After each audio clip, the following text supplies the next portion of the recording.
Strap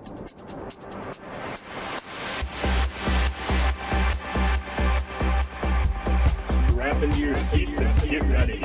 It's time for the Mortarpod.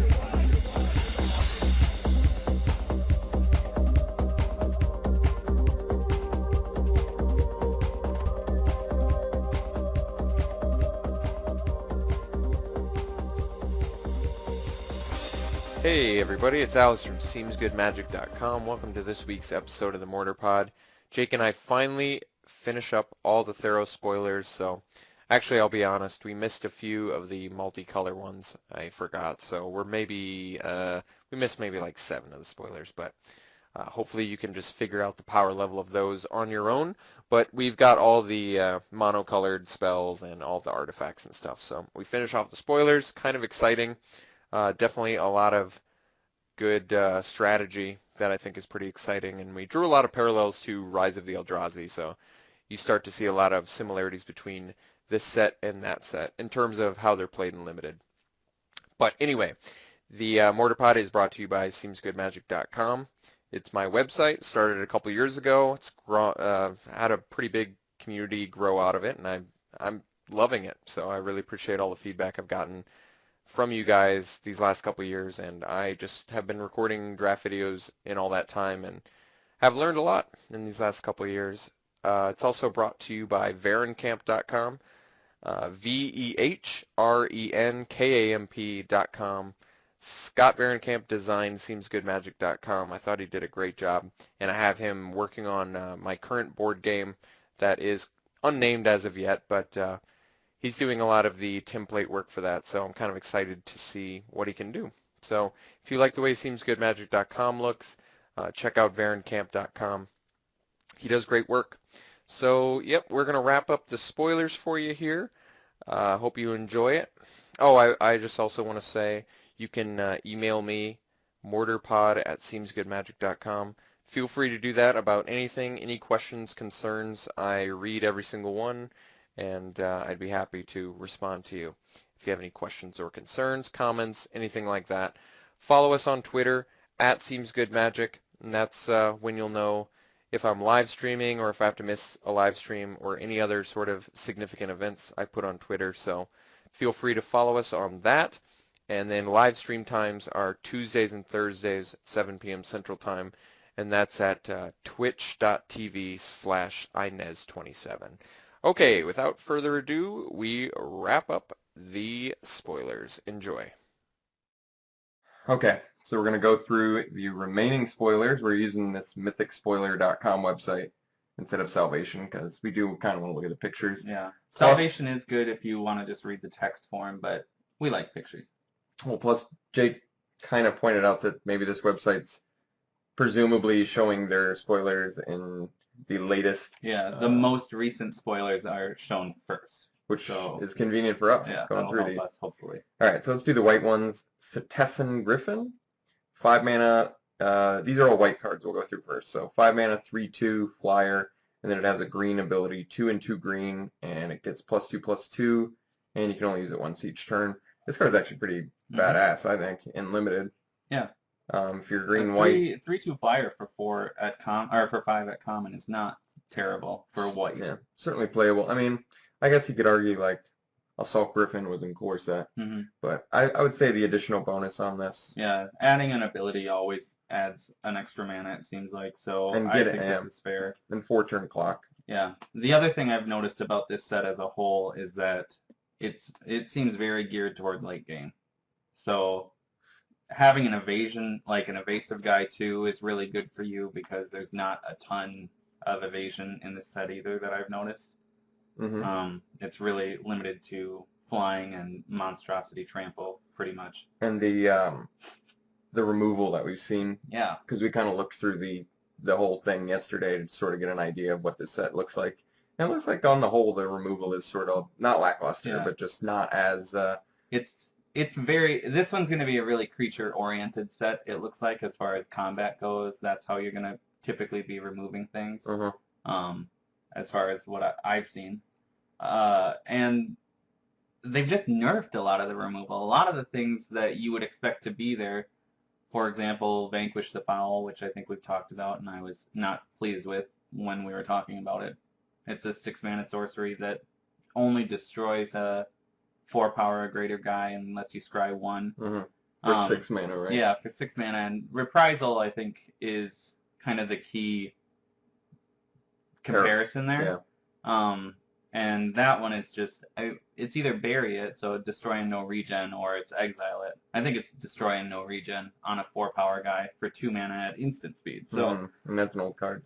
So they're really like toning down that destruction kind of stuff is what it looks like to me. They're going more for obscure ways of doing removal or just different ways of doing removal. So I think it'll be really creature combat based. I agree. Silent Artisan, the next one, 5 mana, 3/5. This one should be noted, it's got 2 white symbols, so it's good for devotion. Otherwise, it's essentially a Siege Mastodon.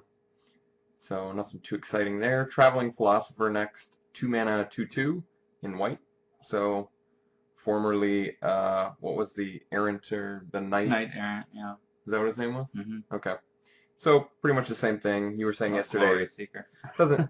Yeah, maybe Glory Seeker was the one I'm thinking of. But this one not very flavorfully good, just because you don't think of Philosopher being able to like. Yeah. Why are you wanna like? I could see a Philosopher as a 1/2 for 1. I would have been okay with that, or even like the Yoked Ox and the Philosopher trading places, a 0/4 Philosopher.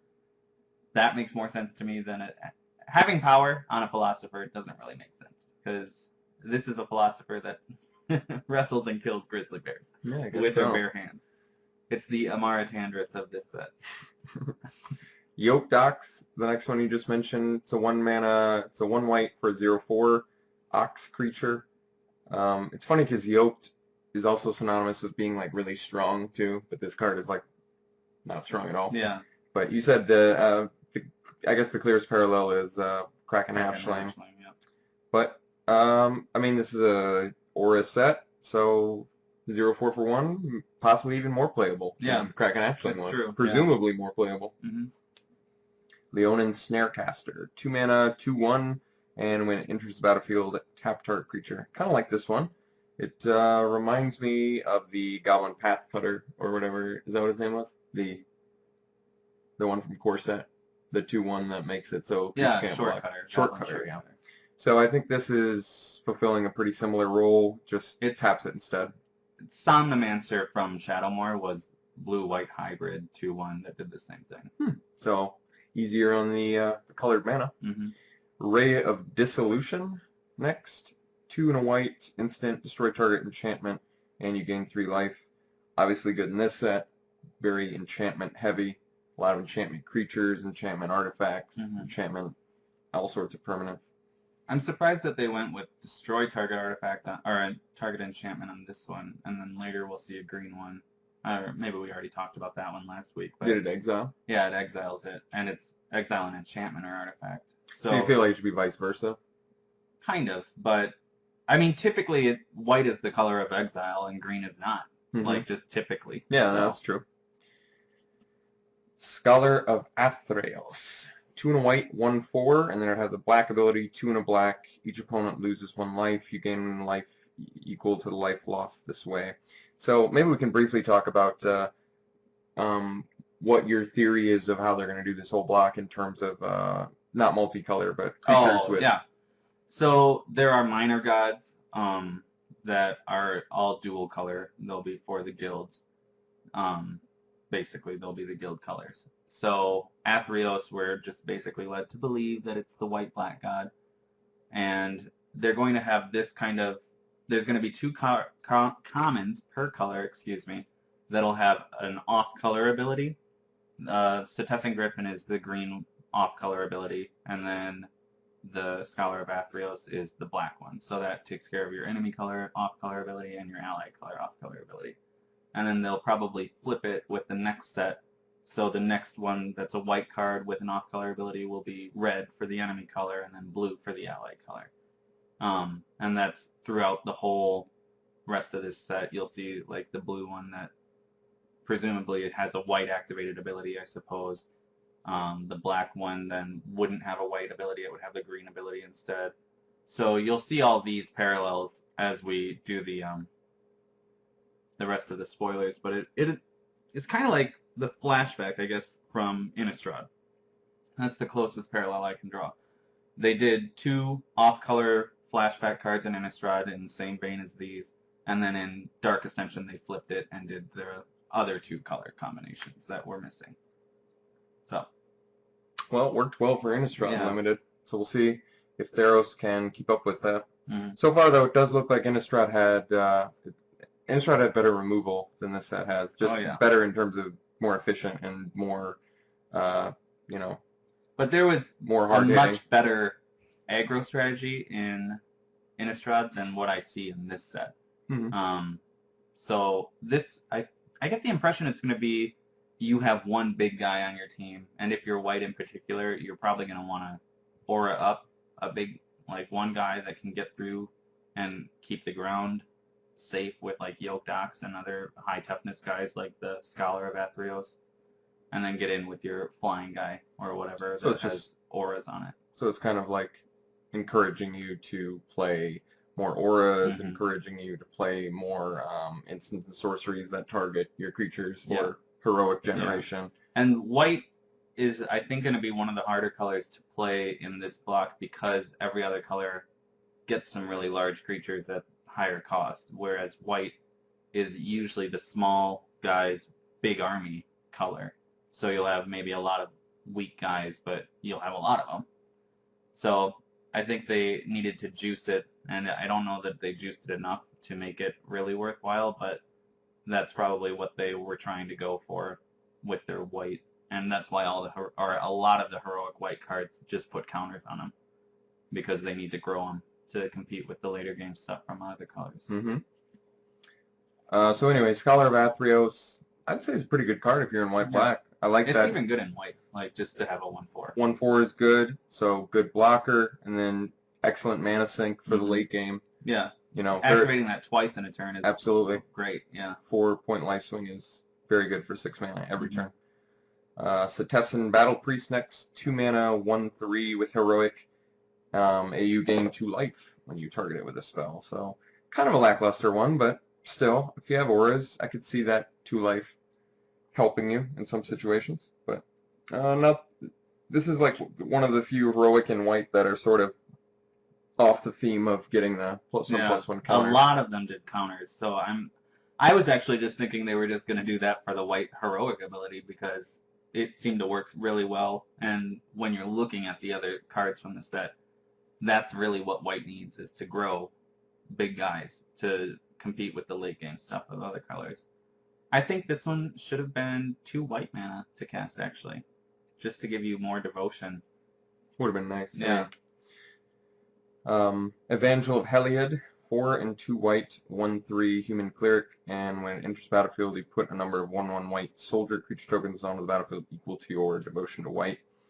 It's okay. It seems a little bit pricey, but it is only an uncommon, I guess. Mhm. So It doesn't buff them. It's not Captain of the Watch at all. but I'm not super impressed with this card. You could potentially get 5 or 6 guys, though, off of it. So. True. I mean, it's okay.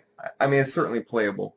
I'm just not amazed with it. But then at the same time, I was really, I guess, originally kind of unimpressed with Spider Spawning, and that turned out to be Yeah. like one of the best cards, and probably the best card in Innistrad. Well, if you were in the strategy in particular. True. I Because guess you black sorta and have green to. wasn't really a good strategy in Limited by itself, but blue-green was the way to go with Spider Spawning. Mm-hmm. But Evangel, very curious how good this card actually pans out being. It Mhm. could take me by surprise. I mean, at worst, it's 6 mana for a 1/3 plus 2 1/1, so Mhm. So you still have 3 power, 5 toughness potential. which isn't the worst, and it gives you 2 devotion for your future Mhm. spell, so it's okay. Hopeful Eidolon, 1 white, 1/1, bestow for 4, and it's a 1/1 lifelink for 1, so gives +1/+1 and lifelink. For Decent. 4 mana. A little bit overpriced, but it's a Yeah. common, so It also generates you a creature if that creature dies, but Hmm. it's only a 1/1 that it gives you, so. Lagona Band Elder. 2 and a white, 3/2. When it enters, if you control an enchantment, you gain 3 life. This card kind of feels like the Centaur Healer of white. I feel like it's not going to be too difficult to trigger that ability. I think it's also a fine card just as a 3/2 for 3. You know, usually 3/2 for 3 in limited are sometimes some environments they're decent. better than others. Yeah. Some they're not very good though. Like I'm thinking of in Return to Ravnica, the what was the one? Selesnya Safeguard, whatever the 6 mana to regen it. Yeah. Whatever his name the was. impossible to regen guy. He turned out to be pretty lackluster in the end. It almost feels like I think for the most part I prefer 2/3s to definitely, to 3/2s. But I mean he's okay. This guy seems okay, and we'll see. Like you said, if this format turns out to be much more late game oriented, then I would say maybe a 3/2 is better. Can be the aggression you need early to capitalize. Last Breath, the next one. This is a reprint. 1 and a white instant. Exile target creature with power 2 or less. Its controller gains 4 life. We were both pretty surprised they reprinted this one. I would have really liked to have seen like a variance on this kind of ability. Maybe exile target creature with power 2 or less and all enchantments attached to it. You know? So then they don't get the bestow or something? Well, they hardly ever would be in a situation where they wouldn't get the bestow off of it because the power would be greater than 2. True. But like for the ordeals and other stuff like that, just, you know, I don't even know why I would do it, but just to do it. And I'm not exactly sure why. Maybe there's something we're missing. Is exiling a creature more relevant in this? They don't have any recursion except for the return from rescue from the underworld that I've seen. So I don't really think it's relevant to exile. And power 2 or less is so limited in this format in particular. And that was the problem with Last Breath the last time they printed it in Shadowmoor, was that you never wanted to hit the things that were power 2 or less. Or, no, it was Puncturing Light in Rise of the Eldrazi, and that hit attacking creature or blocking creature with power 3 or less, which in my opinion would have been the way to go. But, I don't know. Sometimes they just put shitty removal spells in. Yeah, I mean, the next one, another example, Afara's Warden, 4 mana, 1/2, and then it has tap target creature with power 3 or less. I mean, they had that at, I believe, 2 mana in Rise of the Eldrazi? Right? As a 0/1, it was 2 mana, yeah.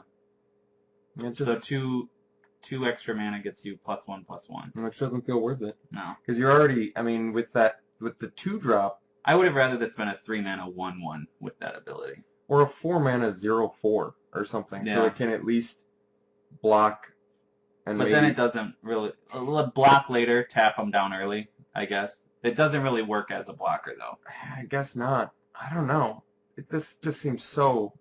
Especially with 4 toughness, because then you might as well be tapping down the thing you wanted to block anyway. This card just seems so trivial. Yeah, is Master Decoy really that good? Like where Last Breath is in your format and you can't give us Master Decoy? I mean, you have like Gideon's Lawkeeper printed 2 core sets ago. And even in that same vein, like the Gold Medal Harrier, which is the same thing, you know. I just don't get it. But it's because they're slowing this format down. Okay. Is what I really think it's coming down to. They really are slowing it down.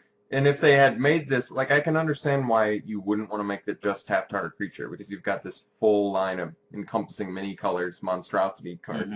And this just seems ridiculous that a little girl would be able to tap down, you know, a 10/10 monster creature. Yeah, but they could have flavored it differently, and or they could have made it 5 or less. Or something like tap target creature with a +1/+1 counter on it would have been fine in my book. Or even an aura, maybe. Yeah. If it's an aura attached to it. Yeah. A lot of things could have made this card different, but work in the format instead of just being the same thing as something else, but cost 2 more and be +1/+1. It really doesn't. I don't know. It doesn't really mesh with me either because it's in the same vein as Last Breath as far as I'm concerned. Totally useless for the majority of the time. Okay, chosen by Heliod. Next, we've got an aura, 1 and a white, and when it enters battlefield, draw a card, and enchanted creature gets +0/+2. So this is part of a cycle of auras from this set where you get to draw a card when they enter the battlefield. This one seems Should have okay. had Flash. Yeah. This one went pretty good with Flash, but I believe that, the green one?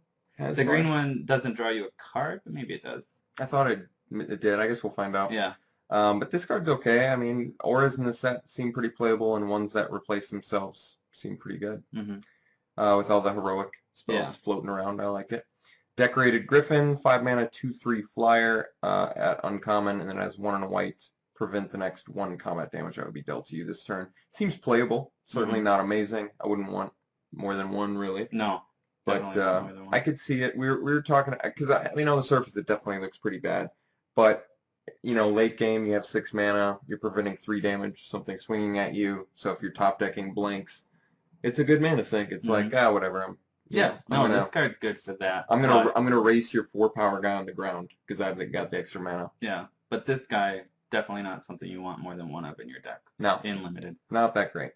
All right, Divine Verdict, the next one. So here's an actual legit removal spell: 3 and a white, instant, destroy target attacking or blocking creature. This is also a reprint. Mm-hmm. This card's typically pretty amazing in limited. Not like amazing over the top, but I like it. You know, unlike Celestial Flare, the extra 2 mana gives you control over what you're killing, so I like it. Mm-hmm. How about you? I've always liked Divine Verdict in limited. I like this one pretty well here, I guess. Maybe this is the reason that some of the other removal is kind of bunk, because this card is very good as removal. In limited, absolutely. Mm-hmm. Battle-wise Valor, 2 mana, instant. Target creature gets +2/+2 until in turn scry 1. This seems pretty good. I like this trick quite a bit. It's efficiently costed. I mean, it's same cost as Show of Valor. You get 2 less toughness, but you get to scry.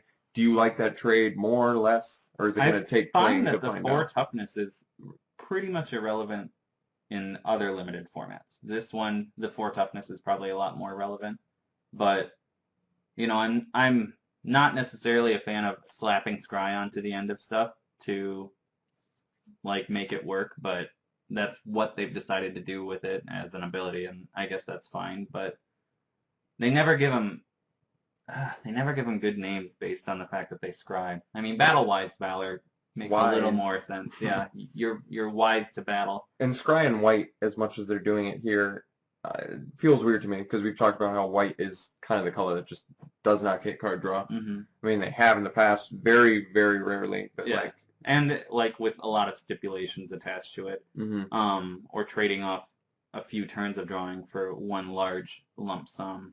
Pursuit of Knowledge is what I'm thinking of. But, and scry isn't card draw technically, but it fits most in white as far as what you're going to do instead of card draw, I guess.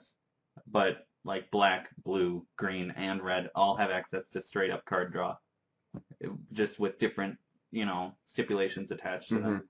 So I think for white, it actually makes the most sense instead of being able to draw cards outright. Yeah, scry is much better for them. Well, I guess we'll see. We'll see how this trick goes. It's a good cost for what you get out of it, I think. I think it is too. Dauntless Onslaught. Have we already done these? We're starting to get to the different looking pictures, which makes me think maybe we have, but we haven't covered Soldier of the Pantheon. Let's just go to Spear of Heliod just in case. Okay. So Dauntless Onslaught, 3 mana instant, up to 2 target creatures, each get +2/+2 until end of turn. I like this trick. I can see this being very good. The red, this is part of a cycle too, right? Where it's up to 2 target creatures, get it back, get it back. It's pretty much Symbiosis, if you remember that card, where it was up to 2 target, or no, Symbiosis was you had to target 2, so I guess it's not. This one is exactly better like because Symbiosis, but you don't have to have the 2 target. Exactly. But this is your way to trigger multiple heroics in 1 turn. Yeah. On different guys. So I like this cycle of cards because it plays with heroic really well, and you don't have to play just enchantments to get your heroic off. You can actually have some good instants to go with it.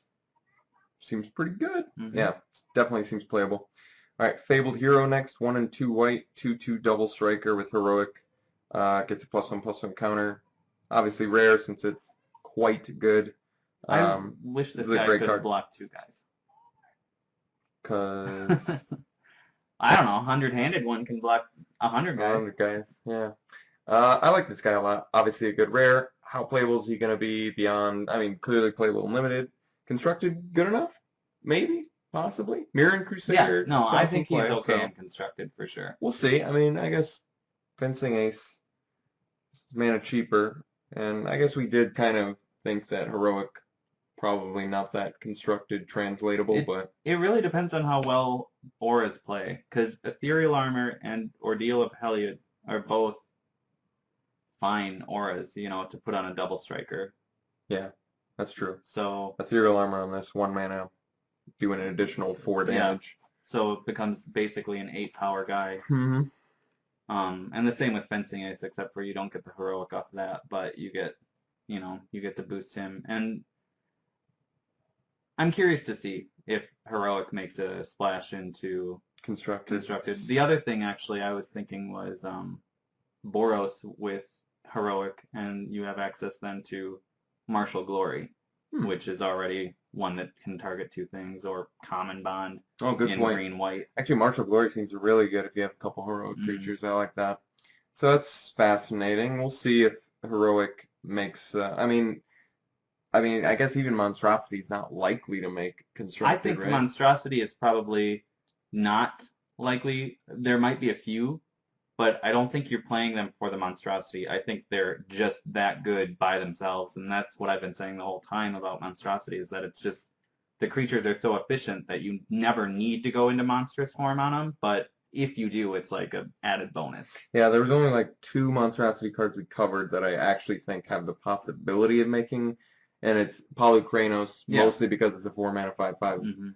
That can potentially do some board wipe later. Or when you have the mana to support it, otherwise it's efficiently costed. But also that, I forget his name, but he's the multicolor guy that gains hexproof and indestructible. Oh yeah, the Fleece mainline. I feel like that guy, I actually really think that guy. Well, that guy's just a 2 mana 3/3. Watch Wolf plus indestructible hexproof at 5. I think if any of them are going to see play, that one's the candidate. And he's also in line to go with like a Selesnya Stompy kind of deck where you have Loxodon Smiter to follow that up, and then you can play Polykranos on turn 5 or 4, and then on turn 5 get your Fleece main up. Yeah, seems pretty good. Yeah. Ordeal of Heliod. This is part of those another aura cycle. This is a 2 mana. It's with the red one we talked about. So this one is it gets a +1/+1 counter every time it attacks, and then when it has 3 or more, you sacrifice it. And then with this one, you gain 10 life. So not the most exciting thing. I mean, 10 life is 10 life is a huge swing in limited, though. It's a substantial amount of life. It's an important amount of life. I think probably actually I can't remember what all the other ones look at. The other ones are actually pretty lackluster, except for this one, the red one. The blue one draws you 2. The green one searches up 2 basics and puts them in tapped. And the black one makes your opponent discard 2, which looks like the black one's probably the worst one. Yeah. The green one, it's okay in limited if you have Monstrosity in your deck. Okay. The blue one, probably goodish, but I think it's the white and the red one that really... And that makes the most sense since they're the 2 heaviest heroic colors, I think. Okay, so you're thinking those 2 are going to be the biggest splash in limited. We'll see. I guess we will see. I definitely think the red one kind of it's got to be the best one. Yeah, remove your blocker. I now have a 3 extra power guy. Yeah. There's a lot of good stuff with the red one. Soldier of the Pantheon. So there's a 1 mana 2/1 rare human soldier, pro multicolored, and whenever an opponent casts a multicolored spell, you gain 1 life. It's kind of cool. Yeah, I think it could have been an uncommon, since it only triggers off your opponent casting multicolored spells. And protection from multicolor is not as good in this block as it would have been in Return to Ravnica. This card is certainly an upgrade from Elite Vanguard, so yeah, cool to see it. I'm interested to see what Craig Wesco does with it, because he'd be a person that I could see playing with it. He likes to play those white weenie decks. I think it's good. I like it. Yeah, I think it's cool. It's good against Fleece mainline. Playable in. I would go as far as saying playable in constructed, simply because if white weenie becomes a thing. Actually, white weenie hasn't been a thing for a little while. I mean, it also stops cards like Rakdos Cackler and anything. Oh yeah, the hybrid hybrid creatures. Yeah. So there's definitely potential in constructed. Whereas Ash Zealot seems like a rare to me because it completely screwed over the Innistrad strategy of like flashing back stuff, and you got in with it, and it had first strike. This one just seems uncommon to me because the multicolor is pretty much irrelevant. Pro multicolor is pretty much irrelevant, and the multicolor spell trigger is irrelevant in this set. Gaining life in constructed, not the most important thing most of the time. Yeah. But still, I like it. I like it too. Heliod's Emissary next, 4 mana 3/3 that can't, or when it attacks you, tap a creature an opponent controls, or it has Bestow for 7, so it gives +3/+3, and the creature it enchants does the same thing. Bestow's kind of expensive, but that's a pretty powerful effect. Huge effect Mhm. with Divine Transformation attached to it. Yeah. So I like this card a lot. Definitely limited playable.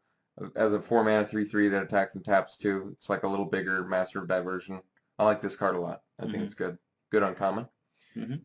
Favorite Hoplite next. 1 mana 1/2 with Heroic, and it has the +1/+1 counter, and you prevent all damage that would be dealt to it. So pretty impressive card. Yeah, I kind of think this would have made more sense as a rare to me instead of Soldier. Like I would have flipped those two if I were a developer, but I'm actually really surprised they did the prevent all damage that would be dealt to it clause on it. Aren't you? I am too. Yeah, I think I'm surprised that that didn't land on a rare somewhere. That's what surprises me because that is a really good combat trick.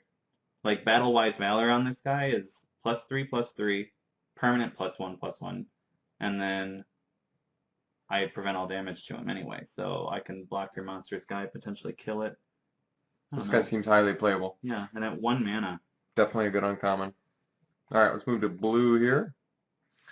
Vaporkin, 2 mana, 2/1 flyer. Can only block creatures with flying, and it's an elemental.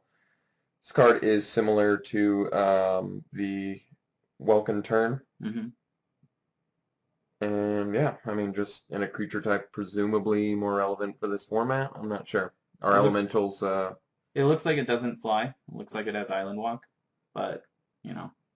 Is it supposed to be like a water? It's a waterfall behind it, and then that form is coming out of the mist at the base of the waterfall.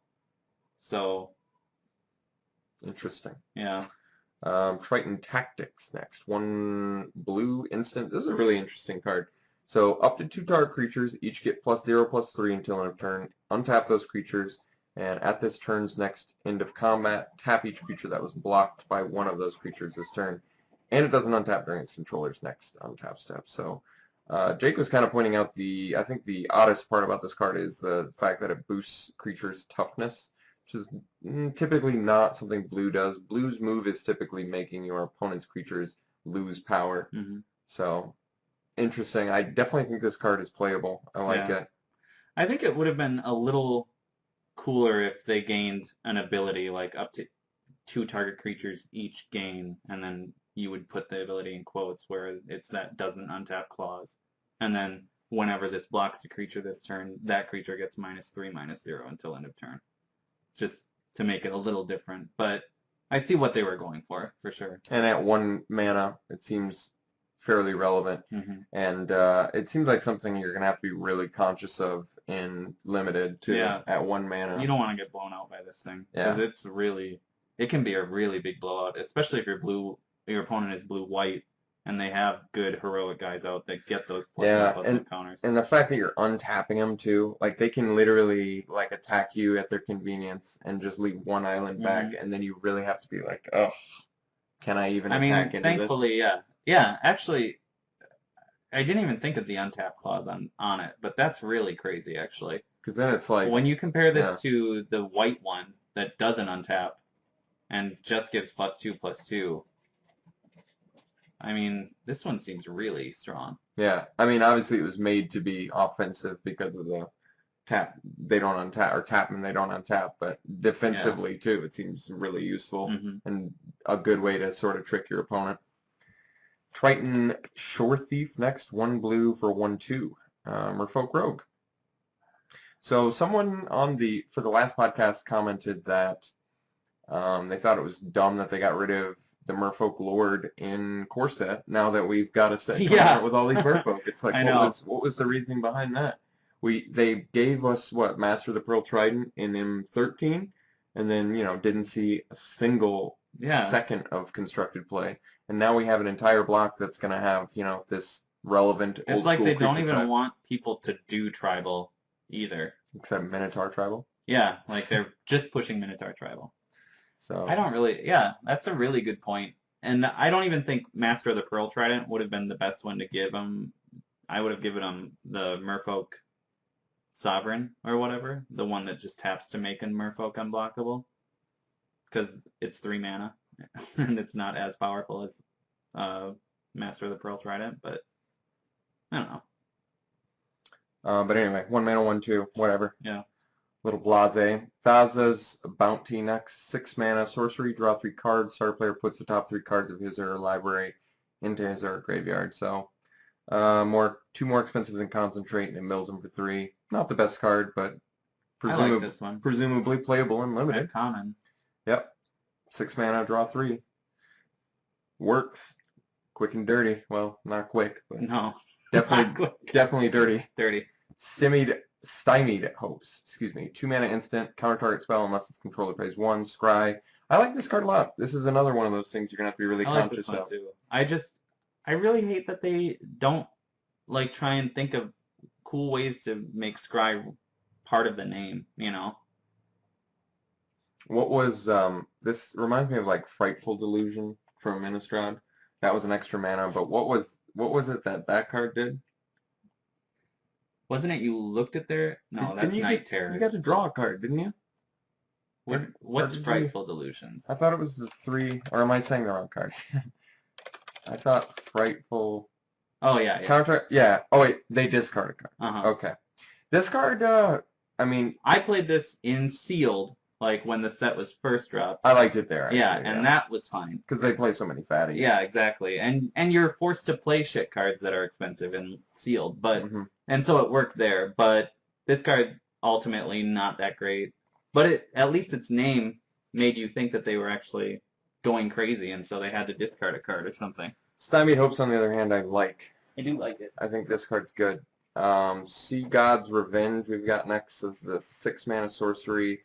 Return up to 3 target creatures your opponents control to their owner's hands. Scry 1. This card seems pretty powerful. Bouncing 3 guys plus scrying 1. This could be a total blowout in limited, so I would expect to see this picked up quite a bit there. 3 target creatures, just total blowout. Prescient Chimera next is a 5 mana 3/4 flyer. And whenever you cast an instant or sorcery spell, scry 1.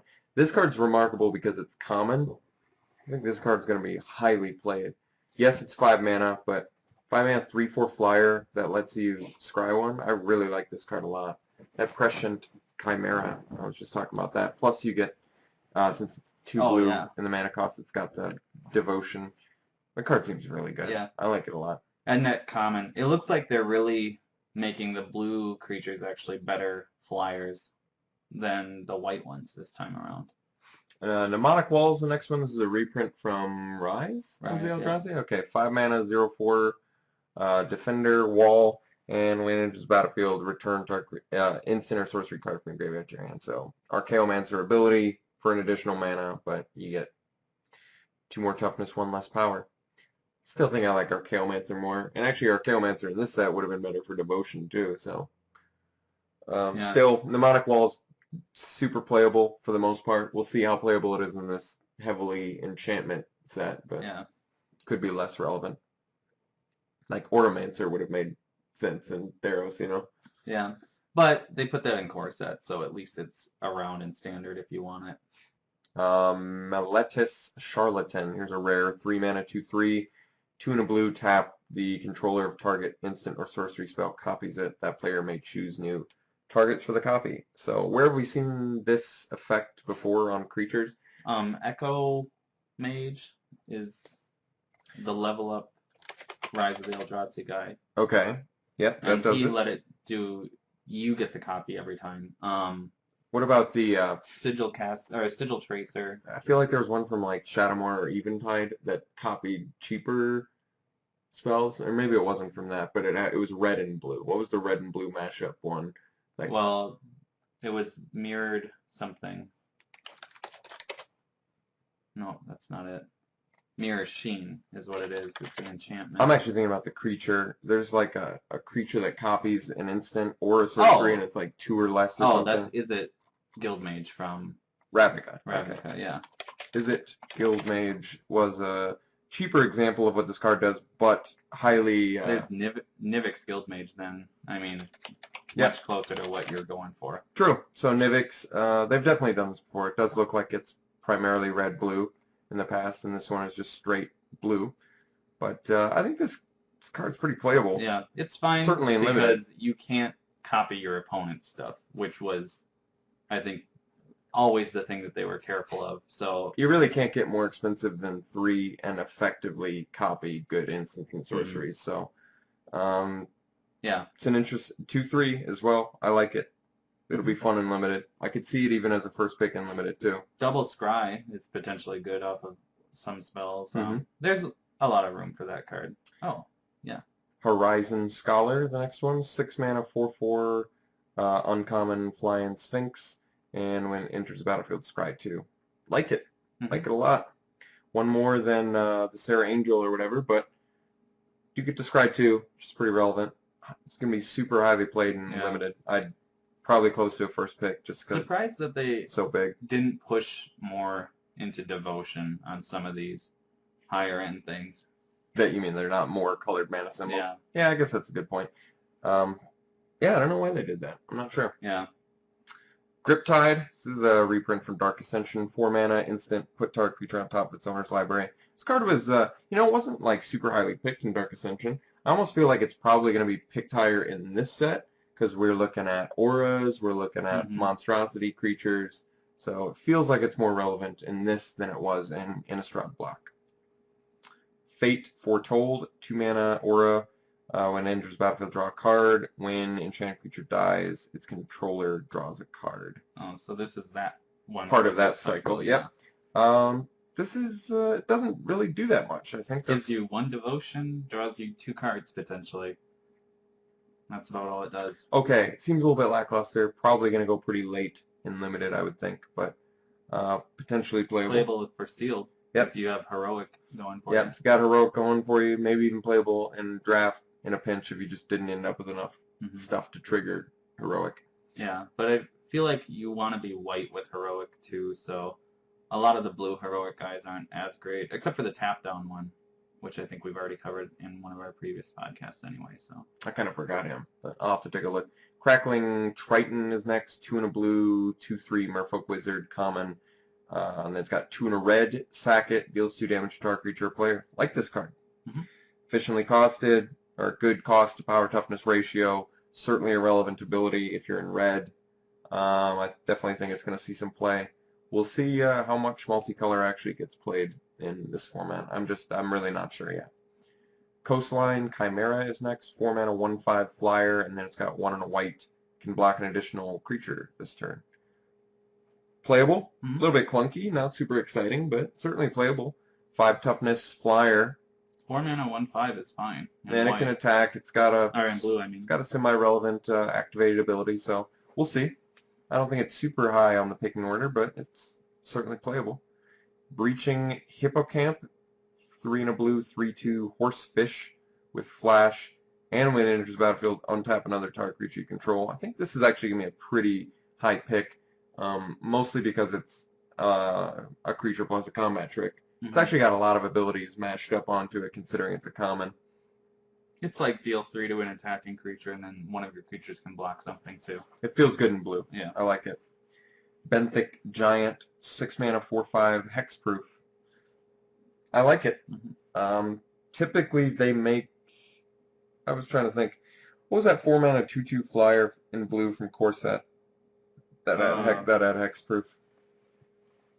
Fleetwing Haven. And I mean, I think this is significantly better than that, just because of how much. This one is really great. So I'm trying to think of other examples. Like Invisible Stalker is a good, efficiently costed, cheap hexproof creature, but this I feel like a 5-turn clock on its own. This one's just a good to give it good cost to power toughness with the hexproof ratio. Probably one of the best I've seen. Certainly one of the best I've seen at common. Yeah. Aqueous Form. This is a card we talked about yesterday. Definitely intriguing. 1 blue aura. So enchanted creature can't be blocked. And whenever enchanted creature attacks, scry 1. First, I just want to kind of mention, before cards used to say enchanted creature is unblockable, right? Yes. Yep. So is that a change from into Theros, or did they do that in M14? I did that as M14 rules change. Okay.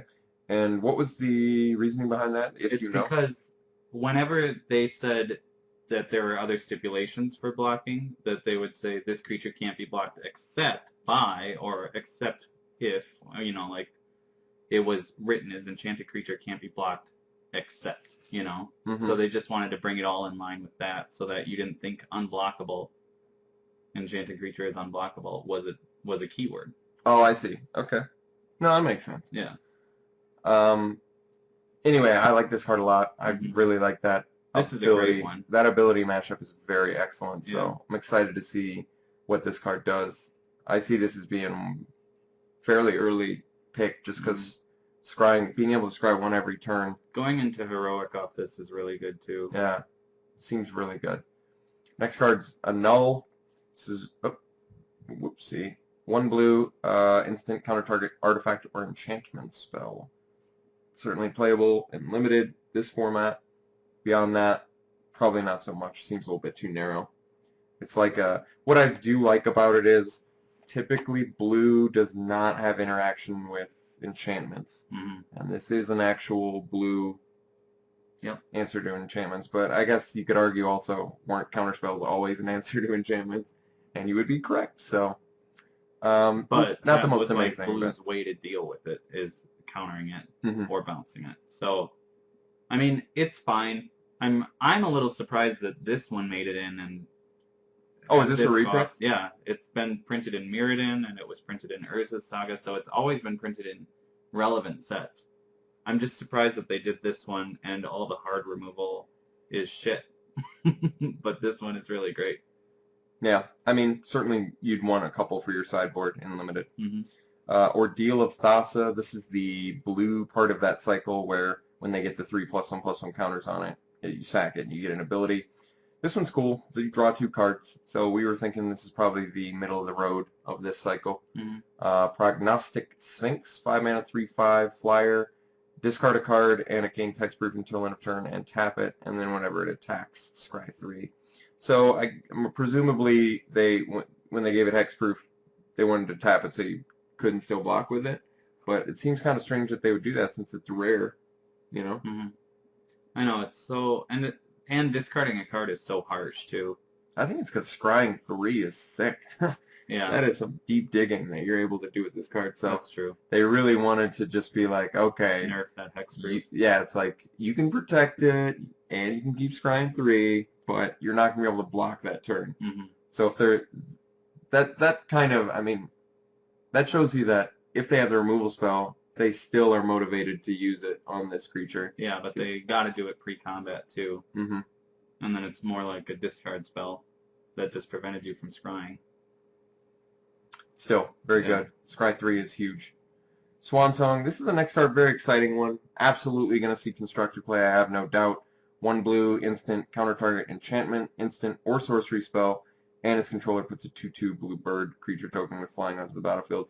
If it doesn't see main deck play, which I think it very easily could, it's certainly going to see some sideboard play. I think it's a way more relevant card for Eternal formats than it is for Standard, even. I could see that, but even in Standard Constructed, I just Yeah. see the control deck totally wanting to be like, oh, okay, control mirror, I'm going to get myself, for 1 mana, I'm going to counter their counterspell plus get a win condition, you know? You don't get it.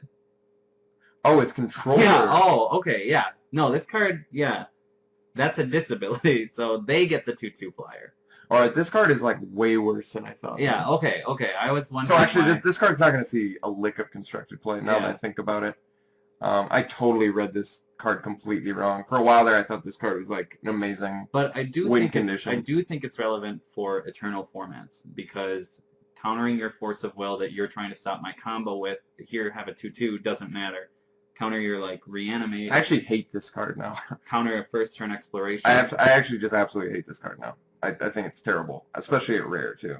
Now it feels like it should be an uncommon. Yeah, the things that I've seen so far with this set are a lot of the rares I feel could have been justifiable at uncommon. So completely unimpressed with this card now. The fact that this seems like something a control deck would never want Yeah, to do. I They're mean, trying to protect You themselves. can do, you tapped out for Sphinx's Revelation. Well, here you go. You know, like have a bird instead.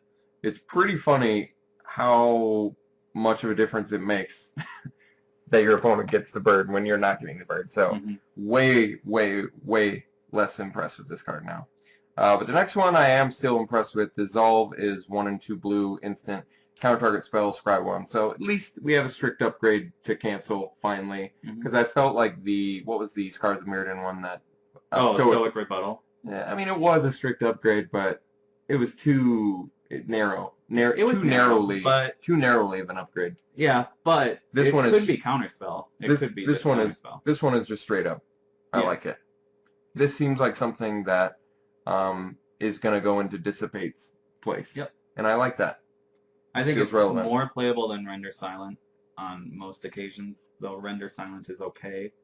I would argue, I think this card's more playable than Dissipate, even if Dissipate was still in the format. Exiling a spell is great, but I feel like a control player increasing their card quality while simultaneously countering something, probably more relevant. And Dissipate's good when there's a res deck around. Or flashback spells. Yeah. But Dissolve is definitely going to be better than Cancel. Yep. Did we? Yeah, we already did Thassa. Okay, so that's it for new blue spells. Let's go to black. Viper's Kiss. 1 mana aura, enchanted creature gets -1/-1, and its activated abilities can't be activated. Interesting. It's cool to see something that's making activated abilities turned off in black. I feel like that's not super common. I can't think of a lot. Demonic Torment from Legends. Imprison from Legends. Wow. So I'm trying to really think of some more recent ones. That's pretty old school. Yeah. But this seems pretty playable. It's a removal spell. I'm happy with black getting that ability too. I don't really mind them having the chance to shut you off of your abilities. It seemed kind of weird that only white had it and somewhat into blue, but black makes sense to me.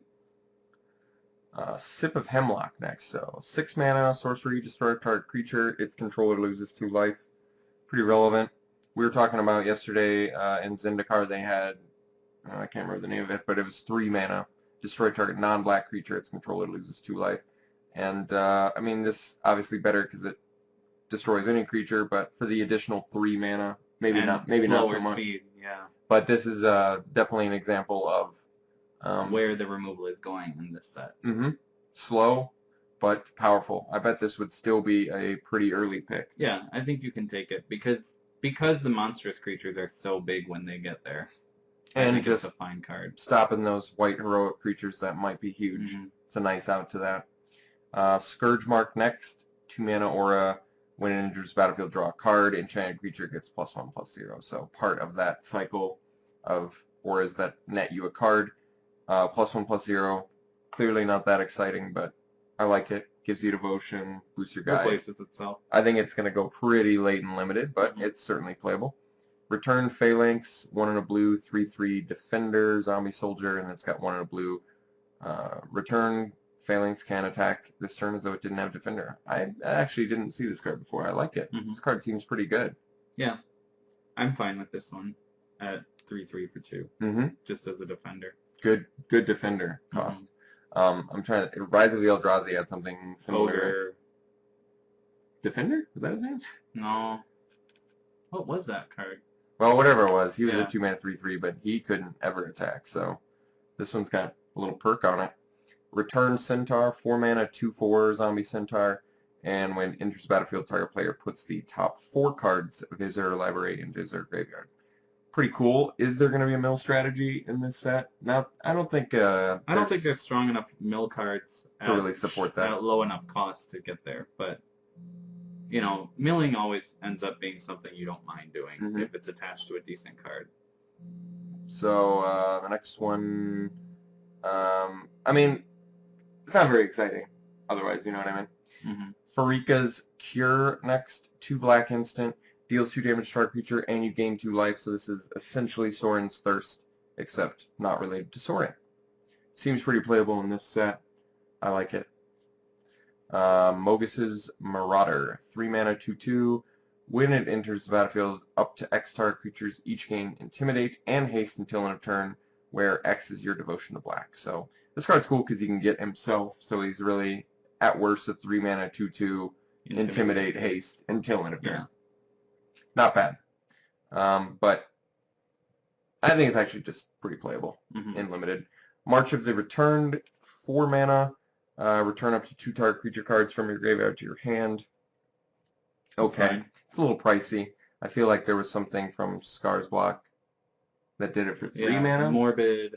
But it had Morbid, something. yeah. No, well, it was called Morbid something. Oh, but it didn't have Morbid. So how did you trigger it? It was just 3 mana, 2 black, though, and 1 colorless. And they've done it before at 3 with 2 colorless, 1 black, but that was an Exodus. So typically this is pretty playable because potential card advantage you get out of it. But we'll see. In this set, Loathsome Catoblepas? Bleepas? Don't know how to pronounce it. 6 mana, 3/3 beast, and it's got 2 and a green. It must be blocked this turn of Fable, and when it dies, target creature and opponent controller gets -3/-3 until end of turn. Potential to kill 6/6s. Also could kill 2 different things. Decent. Yeah. Not too bad. Definitely see it being playable, but a little pretty expensive. A little bit pricey, so but I don't think you'd ever want on more than defense, one. you can kill a lot of stuff. Yeah, I guess that's true. It's cool that it's a decent defender, but it's pricey. Lash of the Whip is a 5 mana instant. Target creature gets -4/-4 until end of turn.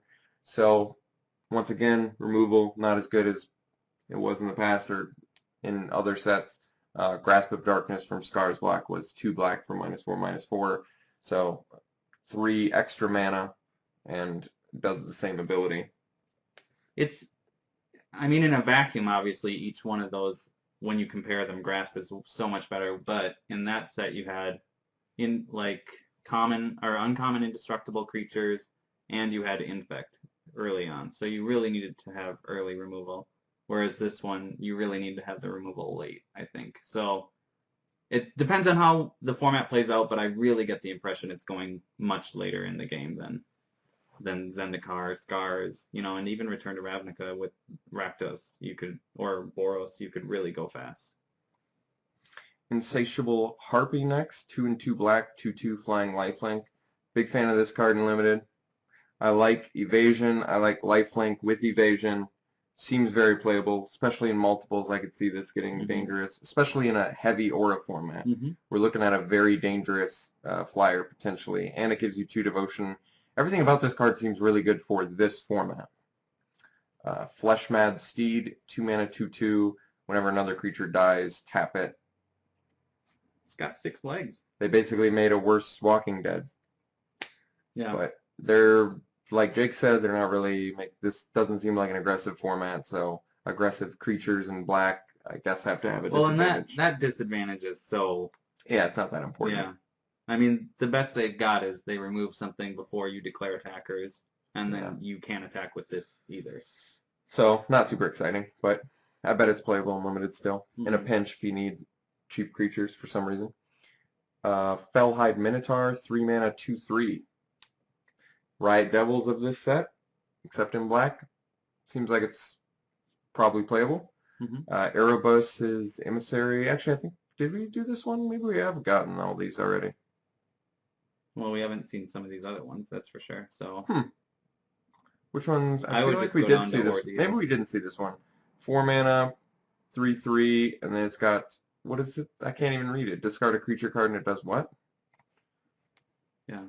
I don't even know. Can't even read it. So then we clearly haven't seen it, I don't think. 4 mana, 3/3, snake creature, bestow for 6. Discard a creature card, it gets +2/+2 until end of turn. And then if it's an aura, the enchanted creature gets +2/+2 until end of turn instead. And the enchanted creature gets +3/+3. This card seems pretty damn playable. That's very good. That's cool. Discard a creature card's pretty narrow. You're not going to be able to trigger that as often as you want. But when you can hit it, I could see this being a very dangerous spell. So I like that card. Card seems pretty good and limited. Next is Disciple of Phenax. This is a 4 mana 1/3. When it enters the battlefield, target player reveals a number of cards from his or her hand equal to your devotion to black, and you choose one of them. That player discards that card. So at worst, it's a 4 mana 1/3, and you get to look at 2 cards, and they discard 1. Playable. Not exciting, but it is common. Definitely see it being playable. Yeah. You could screw them over if they only have a couple cards left. If they have 2 cards left in their hand, you get to pick of the best one. Yeah. So I like that. And it's any card too, so you don't So have to worry you can about take non-land lands, stuff. yeah. If they've only got lands left, you can take them. Cutthroat Maneuver, 4-mana instant as part of that cycle. Up to 2 target creatures each get +1/+1 and gain lifelink until in turn. I actually like this card quite a bit. It seems expensive for what you get, but the lifelink clause can actually, surprise lifelink can really throw someone's combat math off. Yeah, you're gaining at least 2 life off of this, And probably more. Yeah. I guess I shouldn't say at least 2 life, because you don't necessarily have to target 2 creatures, but you could gain potentially a ton of life off of that spell. And like stuff like Moment of Heroism from, what was that? Was that Innistrad or? I think it was. Moment of Heroism was Innistrad. Okay, that card turned out to be bonkers. Yeah, it turned out to be great. It really threw off people's combat math. In those times where it's like, okay, he's got me on a 3-turn clock and I've got him on a 4-turn clock, but little does he know, I'm going to completely turn the tide on this one. So then they're like, damn it, now I got to stay back and defend. So it really is a game changer, and I kind of feel like Cutthroat Maneuver has a chance of being that. Boon of Erebus, 1 black instant. Target creature gets +2/+0 until end of turn. Regenerate it, you lose 2 life. We talked about this card a little bit yesterday with each other, and we both agreed I think it's a pretty solid combat trick. I like this as a black combat trick. The one thing, of course, is that you lose 2. Yeah, you lose 2. It's kind of like giving -2 to something, but not the creature that you're targeting, and you're the one that gets the -2, basically. I like it. I like the flavor of it too. I don't know that there's much there other than the fact that Erebos is giving a boon and he's taking the hits for it. This guy is kind of the impression that I get that that's what it is. So a simulacrum-like. I like it. Definitely going to see some play. I guess you can't go hog wild and play like 4 of them. No, but just 1 or 2 is good. And in limited, especially if you've got enough lifelink to keep you going, it could be really good. Blood Toll Harpy next. 3-mana, 2/1 flyer. When it enters the battlefield, each player loses 1 life. That's fine. Pretty playable. I like it more than Gloomhunter Bat. And Gloomhunter Bat was from Rise as well.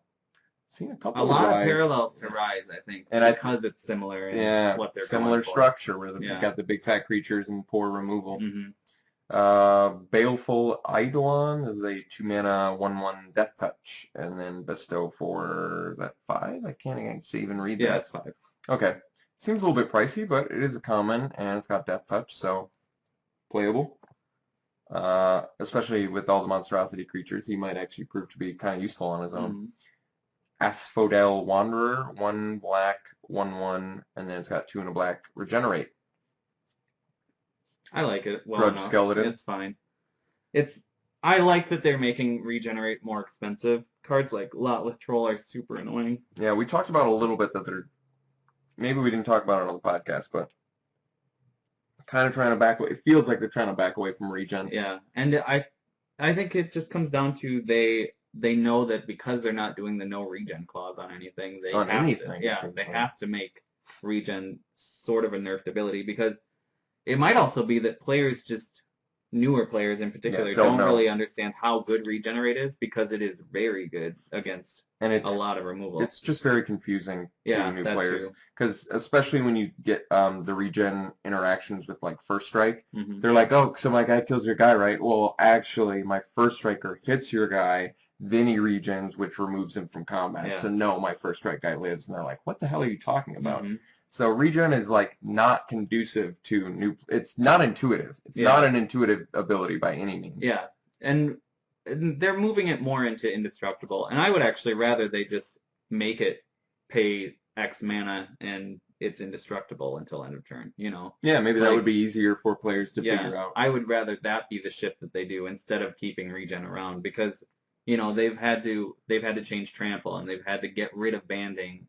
This might just be one of those last holdouts of original abilities that needs to change into something different. It needs a little, I think it just needs some rework. And even if we don't know exactly the best route, it should be something there. I like Regenerate, but it's because it's so good, and you can, but I mean, Indestructible is of course not the same as Regenerate, so. We'll see.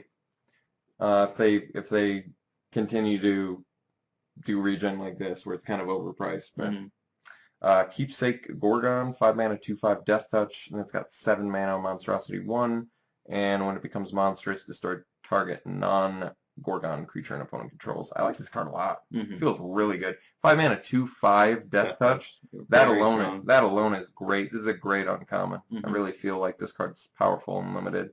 I mean, we just talked about how removals, there's a removal light format. So if you can get to 7 mana, being able to just destroy, presumably, mostly everything. Yeah, it looks like she also has actual snakes in her hair instead of just like the Gorgon locks, which are snake-like. I didn't even realize that. They're more like snake tails. Didn't realize that was a thing. Snake heads. Yeah. I do like the non-Gorgon creature claws because that's so narrow. And actually, we'll get to that artifact eventually. That new equipment that's very narrow as well.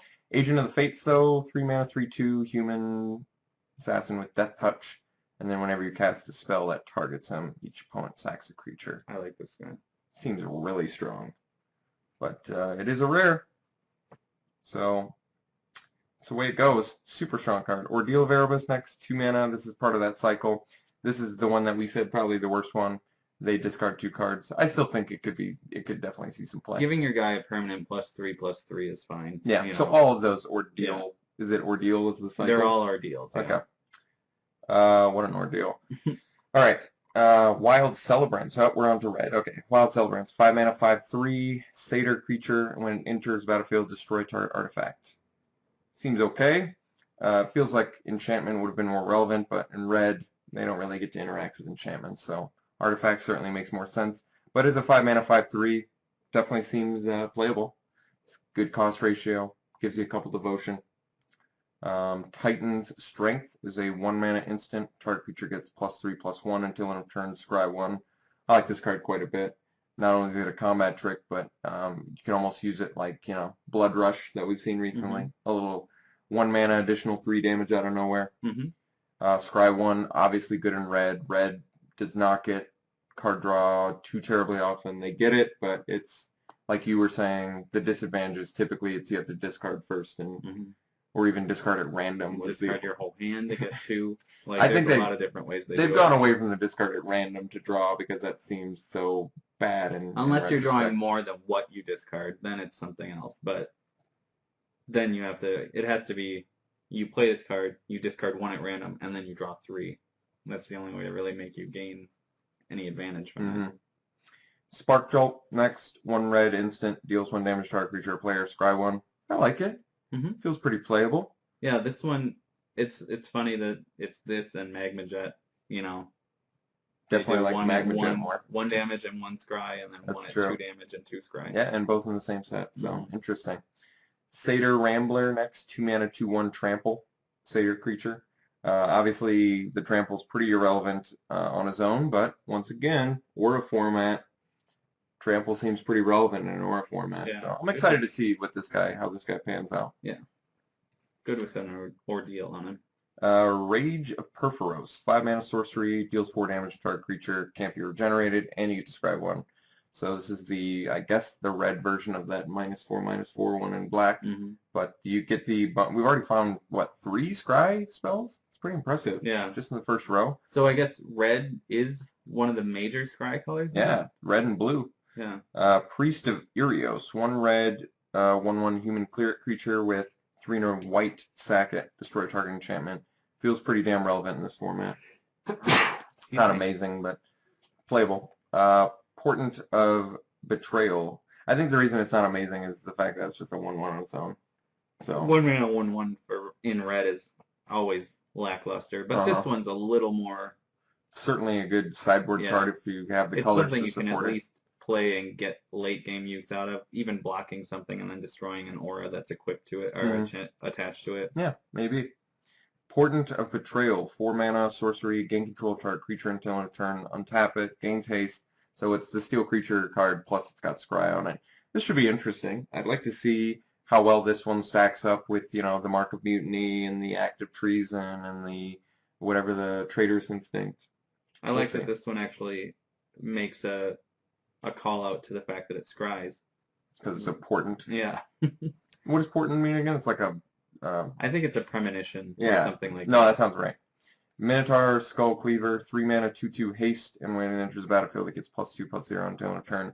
This one has some strong parallels with the Vyashna First Blade from Gatecrash, and you named a couple others yesterday. I just can't think of them. Volshock, Heartstoker, and Inner Flame Acolyte, Yes. I think. So cards that are almost identical to this, but cards like this are typically very good in a limited format. And I actually feel like this one has a chance to be even better in this format if you have the 1 and 2 drop creatures to go alongside of it, because there's not a lot of removal. Plus, it's mostly slower creatures are where you're winning the game. So this has potential to be really good in multiples. It's a common, so you could theoretically get a deck with 3 or 4 of them and really clean up on someone. Yeah. That'd be a really annoying way to lose, huh? Messenger Speed is next. 1 red. Enchantment. Enchanted creature has trample and haste. It's okay. Yeah. It's cool. It's just not that great. Yeah. Labyrinth Champion. It's going to go real late and limited. Labyrinth Champion, 4 mana, 2/2 heroic creature, and it deals 2 damage to a creature or player. That card seems insane. That must be why it's a rare, huh? Holy crap. You target it and you get to shock something? This card seems obnoxious and limited. Yeah, you can even target it with your Spark Jolt to shock something else. Scry 1, shock that. Seems really annoying. So Labyrinth Champ feels like a really good limited card. Ill-Tempered Cyclops, 4 mana, 3/3 Trampler with 6 mana Monstrosity 3. And it's common. I like this one a lot. Very good.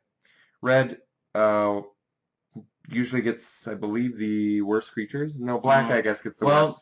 They've started to go away from that, and I think they're just starting to give everybody really efficient creatures. At this point, yeah. And then just making the green ones even Yeah, better. and just, really pumping the green ones. But this one's got trample. Red typically gets low toughness, high power, and black is now getting low power, high toughness. That's the switch they're making. So this one gets this one has trample and monstrosity. I like it quite a bit. It's a good common. Dragon Mantle next. So this is part of that cycle. You get to draw a card, and it gives fire breathing. Not terribly exciting, but I think you could argue any of these are playable since they net you a card and give you This one's devotion. good on the trample 2/1 common guy too. Yeah, that's true. I could see that. Demolish reprint. We saw it in M14, and it's always exciting to see Demolish again. Yeah, it's funny because this card's always bad. Yeah, you never play this. Yeah, pretty much period. You never play it. Yeah. I guess the only exception maybe if this is one of those formats where you're strictly monocolored and you're doing your 1 land to be able to play your. And there is like a Shimmering Grotto land in this one, but that's like the only thing. I guess the other thing you could do is destroy. There's a few more artifacts in this set than you would think, so you can destroy artifact creatures with it. But all in all, Demolish is a pretty lackluster card, and has been ever since they've been bringing it back. Death Bellow Raider next. 2 mana, 2/3. Has to attack each turn if able, and then it's got 2 and a black regenerated. So This guy's good. yeah, this guy's cool. I actually like this guy. The regen on it, obviously less relevant since it has to attack each turn, but it's efficiently costed for what it is, and I could see people playing the crap out of the spell, especially if they're playing the Skull Cleaver. Yeah, I don't even think you really care about regenning unless it's like your opponent blocks with a 3/2 or something that's going to die from it. That's the only reason you would want to regenerate it, I feel like. I think you're right. Just as a 2 mana 2/3 that has to attack each turn. If there is an aggro strategy to be had in this format, This is a card. This is part of it, yeah. Coordinated Assault, 1 red, instant, up to 2 target creatures each get +1/+0 and gain first strike until end of turn. I think this is my favorite one from that cycle. Defensively, this card is phenomenal for 1 mana. You can you can potentially be doing 5 or 6 damage first strike to something surprise factor. So seems pretty good. Boulder Fall, the next card. 6 and 2 red, so 8 mana instant, and it deals 5 damage to fight it as you choose among any number of target creatures and/or players. Seems very, very expensive for what you get, but I mean at the same time it has potential to be a 5-for-1 at best. Yeah, more likely at best. At more likely a 2 or 3-for-1. The best thing about it is that you can still, if they only have 1 creature out and you can hit it with 4 or less damage to kill it, you can still hit their face with the difference. But I like it's still explosive. 8 mana. I Yeah, like explosive impact is better. way more relevant. But that's because explosive impact was always used to just burn your face off at the end because Rakdos was around, you know, and it was fast. It was really topped out. Yeah. Borderland Minotaur. I don't expect Boulderfall to see much play. It's just too difficult to get to 8 mana. Yeah. But we don't know that either. I mean, we'll see how much ramp happens.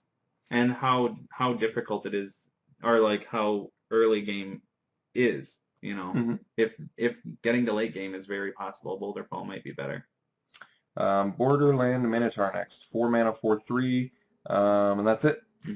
We saw what's the creature from? Is it Scars Block? New Phyrexia maybe? It's Ogre. Shatter Skull Giant or something. That was a Rise, and that's also a 4/3, but it was Ogre something. Well, regardless, the only reason they didn't just reprint that card is because it's a Minotaur, so it's a more relevant creature type.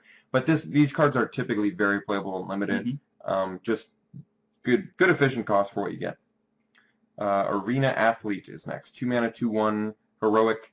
Target creature and opponent controls can't block this turn. I like this card. It seems like it's going to be one of those that's definitely played in the aggro red deck. So actually, we've already seen enough red cards where I'm convinced red aggro can be made to work. I think it's much better as red-white aggro, though, where you really just want to focus on your heroic and get as many auras as possible. Yeah, we'll see. So you don't have the removal to support it, but you definitely have there's enough cheap creatures. Fire Drinker Satyr is next. 1 mana, 2/1, rare Satyr Shaman, and whenever it is dealt damage, it deals that much damage to you, and then it's got 1 red, gets +1/+0 until end of turn, and deals 1 damage to you. So once again, just another one of those cards that doesn't feel like it should be rare, because it's so, the detriment on it is so fast. Yeah, I mean, it's cheap, it's quick. Cheap, that's about all you can say about it. Yeah. I mean, it wears Dragon Mantle much better than its own ability. Its activated ability did not need to deal 1 damage to you, I think. At 2 mana, it doesn't trample. I mean, there's nothing about this card that's guaranteeing you damage to your opponent. So I don't really like it at rare. I'm really surprised it's rare, honestly. Anger of the Gods is next. 3 mana rare, sorcery, deals 3 damage to each creature. If a creature dealt damage this way would die, exile it instead. Cool card. It's the new Slagstorm, I guess, pretty much, right? I like this one a lot, yeah. So definitely going to see some constructed play. I have no doubt about it, actually. This effect is typically very good for the control decks or the mid-range decks. Fanatic of Mogus, 4 mana, 4/2. When it enters the battlefield, it deals damage to each opponent equal to your devotion to red. So this would be where the aggro red deck would probably top out, or definitely would play this card. It's just a way to, bulge you at the end. And a 4/2 for 4 is pretty good. Follow up, Lightning Strike, 2 mana instant, deal 3 damage to target creature player. Actually, we might have already talked about that one. I think we're getting into that realm. Yep. So this card, though, also, the new Searing Spear, definitely going to be playable for the aggro red. So if there's anything I've learned from just looking at these, aggro red seems like it's a realistic option here. All right, let's move to green quickly here. Warrior's Lesson, 1 green, instant, until end of turn, up to 2 target creatures you control each gain. Whenever this creature deals combat damage to a player, draw a card. It's okay. It seems kind of interesting. I mean, you can obviously... Good in red-green. Yeah, you can net 2 cards off of this, so it's cool. It seems a little bit narrow, because you need 2 creatures that are both... I guess, yeah, they have to deal combat damage to the player. It could actually be good in black and green, too, where you have Sedge Scorpion, and then the other Eidolon that has Death Touch. Let's be honest. There's quite a bit of requirements to net the 2 cards for this. You have to have, if you really want to get the full value, you need 2 creatures, and they have to hit that player, and you have to have this instance. So it is 1 mana. There is that, but I suppose it's best as like a heroic, just a heroic trigger, and not really worrying about drawing cards off of it. True. It gains a little bit of power because it's a heroic format. I kind of wish it was draw a card for each damage it would deal, or something that makes it a little more... I wouldn't even mind if it was just whenever it deals combat damage this turn. It doesn't have to be the player restriction. That way, if it's still fighting in combat, maybe your creature dies, but you still get to draw a card off of it. I don't know. We'll see. Yeah, or like an at end of turn trigger, and it triggers if it dealt combat damage this turn, so if it dies in combat, then you don't get the card. To draw a card. Yeah. And then it would make more flavorful sense because it learned a lesson. Vulpine Goliath next is a huge fox. 6 mana, 6/5 I fox. hate this card. Because it's a big fox? Yeah, just because it's a big fox. It's a 6 mana, 6/5 trample fox creature. It seems pretty playable and limited. It's very efficiently costed with trample. Like it a lot. Voyaging Satyr. 2 mana, 1/2 Satyr druid creature, and it's got tap on tap target land. Definitely see this being playable and limited. It's not a bad constructed card if you It's cheaper need a than ramper. cheaper than Lay Druid, right? But And it has 1 extra toughness. yeah, that's weird. But yeah, this card seems really good. We've got all the monstrosity creatures a lot in green, so this one seems like it's going down a direction you want to be.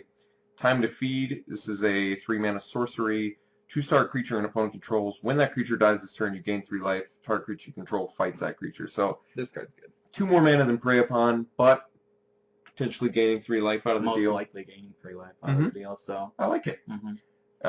Green removal. This is the new route for green removal ever and since I'm Prey Upon. really happy that they're giving green this kind of removal. It's been so long since green's had. Well, I mean, green had never really had real removal. Yeah, Desert Twister against flyers. Yeah. So it's nice to see them do something for green that lets them interact. That still makes total flavorful sense. Staunch-Hearted Warrior, 4 mana, 2/2 with heroic. Put 2 +1/+1 counters on it. So this is sort of the trump to the white one. Yeah. So the green ones put multiple counters on it. Looks like because I don't know. there's another one. Oh, there's another one later that does that? Okay. That card seems pretty damn playable and limited though. Shredding Winds, 3 mana, deals 7 damage to target creature with flying. We were both a little bit confused by this one because it's 1 more mana than Plummet, but it does less potentially than Plummet. So I'm not exactly sure what their idea was. I feel like if the 7 damage was relevant to an exact creature in this set, is there one I'm not thinking of? A flyer with 7 toughness?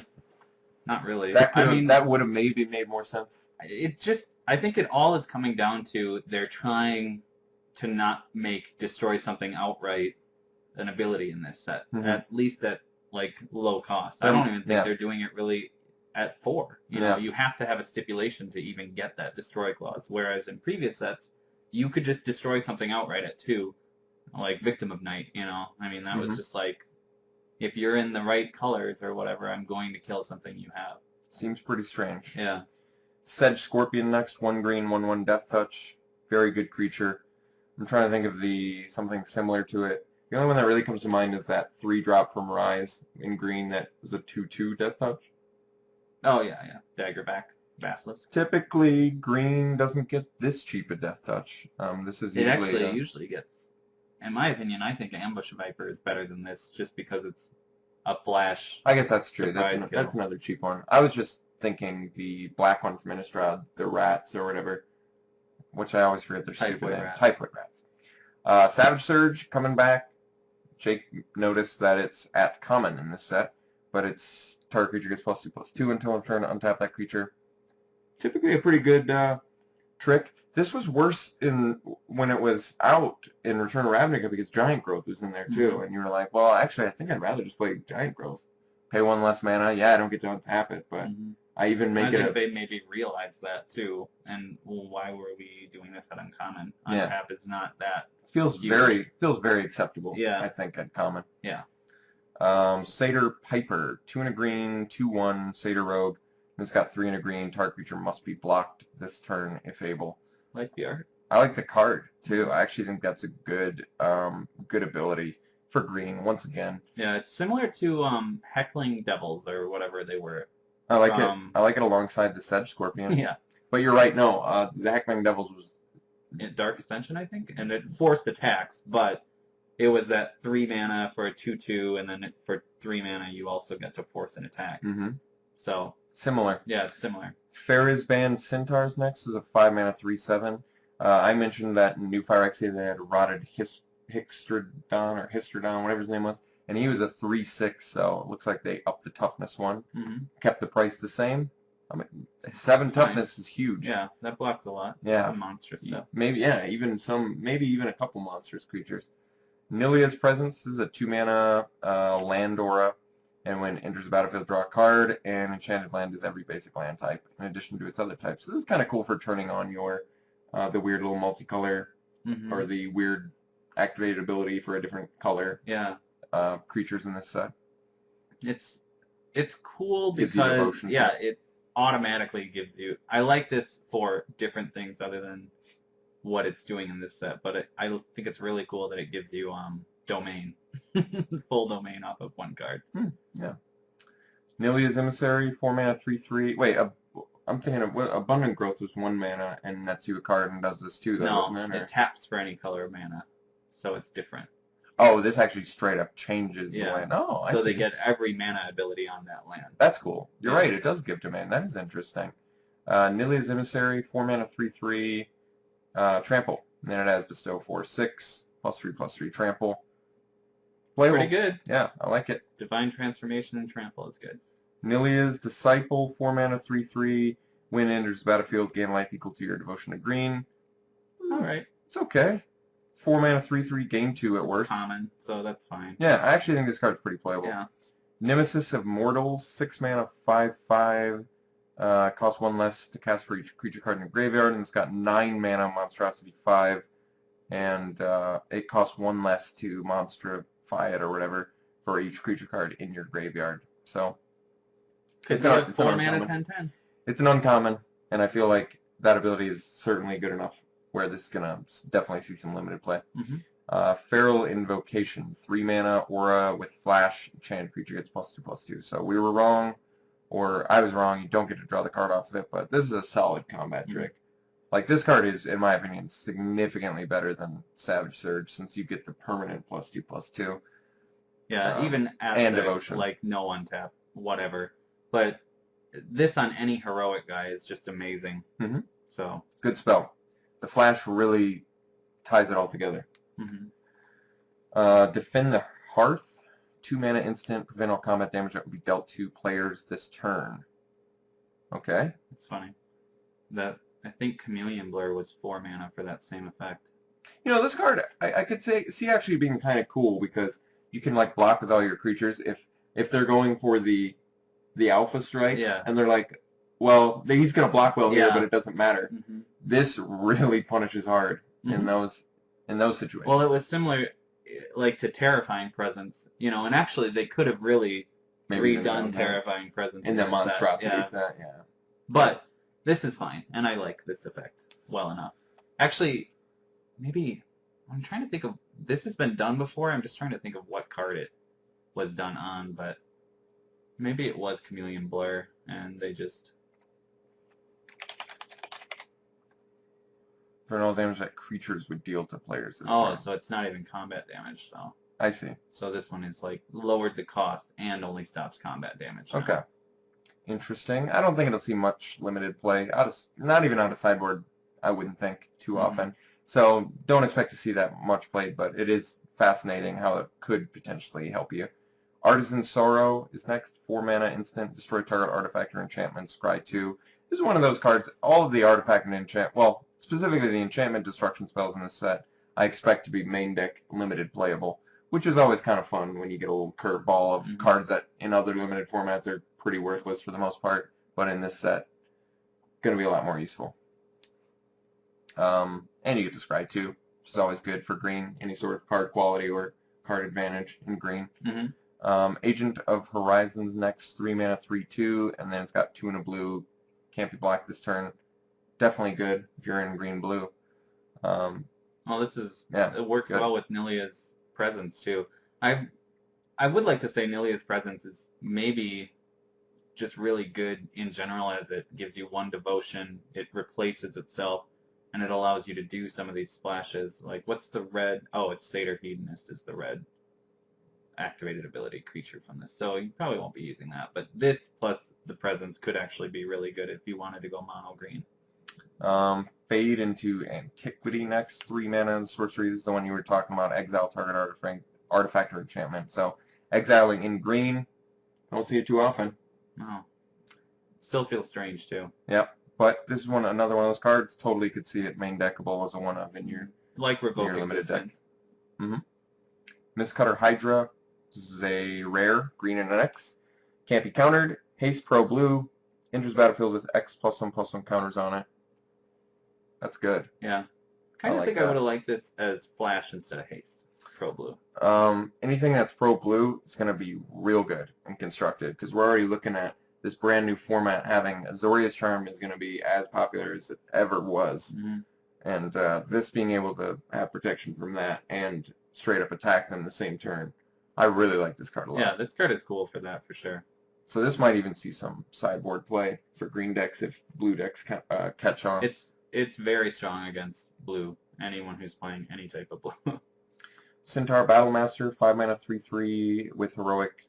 It gets 3+1/+1 counters on it. This card's insane, and it's only uncommon. This card's definitely going to see some limited play, but they really pushed the envelope on that one. That's cool. Any aura, and it's just huge out of nowhere. Mm-hmm. Plus, so basically on turn 6, it could potentially be at least a 6/6. It's definitely a 6/6 if you've got the support for it. At least a 6/6 if you have the spell to target it. Pretty impressive. Ordeal of Nilia, 2 mana. This is the green one, so you get to get the 2 lands. Could be good. We don't know how good ramp is yet. I'm presuming it's decent. I mean, it's a long way to go to call it ramp. Pseudo ramp, that's true. Yeah. Slow ramp. I mean, I think the satyr that untaps a land is more consistent ramp, and like there's a unicorn artifact creature that's a 1/2 dark steel ingot, basically. So this, I wouldn't count on this being ramp as much as deck thinning and buffing your guy. All right, let's go to the Artifacts. Yeah, and then I think we're actually done with it after that. So let's just power through these. These aren't in the order that I was expecting, but that's okay. So Prowler's Helmet. This is kind of the funny card. It's a 2-mana equipment, and it's got 2 to equip. Equipped creature can't be blocked except by walls. Now, Jake and I did the research on this one. Guess how many walls there are in Theros? Exactly 1. Uno, mnemonic wall. So essentially, this card is your creature's unblockable. Mm-hmm. Pretty impressive. I can't wait to see that opportunity when I have a mnemonic wall out and my opponent has a Prowler's Helmet. Mm-hmm. It's going to feel really good. But this card seems very limited playable. But I think it's deceptive because actually we were talking about the one from Dark Ascension, the helmet that gives Intimidate, and that didn't see too much play. It definitely saw some play. But But sideboarded it mostly. yeah, so I guess since this is, I would say strictly better than This Intimidate. seems play main deck for sure. Mm-hmm. It's how can it not be strictly better? There's one creature they have to block your creature for sure. So I do actually think this one's going to see more play than, what is the name of that stupid? Executioner's Hood. Okay, it's going to see more play than Executioner's Hood. I mean, when Hood was sideboarded in, it typically paid off when you saw it. Yeah, there were Intimidate in that block was pretty good as a sideboard option, but in this block, I think Prowler's Helm and the other Intimidate, whatever it is, the Cavern Lampad, that'll be good too because it's more of a monocolor theme, more light splash, 2-color theme. Opaline Unicorn, 3-mana 1/2, tap, add 1 mana of any color to your mana pool. This is kind of cool. It's like the, what was the new Phyrexia got, the mirror that tap for any color? Yeah, Alloy Mirror. Yep, so 1 less power, but same as Alloy Mirror. Irrelevant creature type also. But wasn't that one uncommon? Uncommon, So yeah. this is a common. That's But cool. Alloy Mirror was a relevant creature type, especially with Mirror Galvanizer or whatever the Yeah, one that's is where true. it untapped all your mirror. I see this card, if the late game strategy is like we think it is, going to be prevalent, this card totally playable and Mhm. limited. Especially since you get any mana. So this actually is really nice because it allows you to do your weird little splashy spells too. Mhm. I actually see this card being pretty playable. Yeah, and I limited. like this one a lot actually. Guardians of Meletis, Melitus, I think. Melitus, 3 mana golem creature, 0/6 defender. Kind of unusual. You don't see that typically as an artifact creature too often.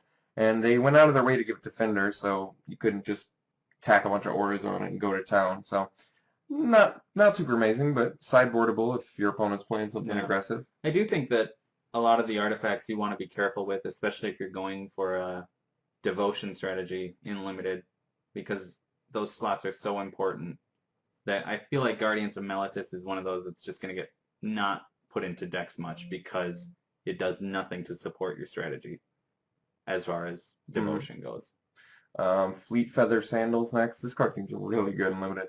2 mana equipment and 2 mana to equip. Equip creature has flying and haste. Can't ask for better than that. You really can't ask for much better than that. I feel like this is going to be really good too, kind of like Prowler's Helm. You get to evade in, and Yeah. you get haste. That's like, I get a surprise attacker with evasion now. Mm-hmm. Really good. Strong card. Yeah, I kind of feel like Vigilance could have been part of that, or untap the creature, but whatever.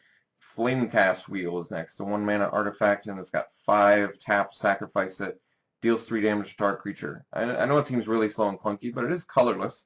I never understand these that sacrifice themselves having tap as part of their activation. Yeah, I wonder what that's all about. I suppose if you have... The mana, you like- could trigger it. You could... No, you can't trigger it multiple times because sacrifice is still part of it. I was just thinking if you have March of the Machines or something else that makes all artifacts creatures, then you can't use it the turn you play it. I think, yeah, like you say, there's just so many Magic cards now that we don't even know about the stuff that they have to think of, but they have to be conscious of now so they don't get, weird Yeah. screw-up loops.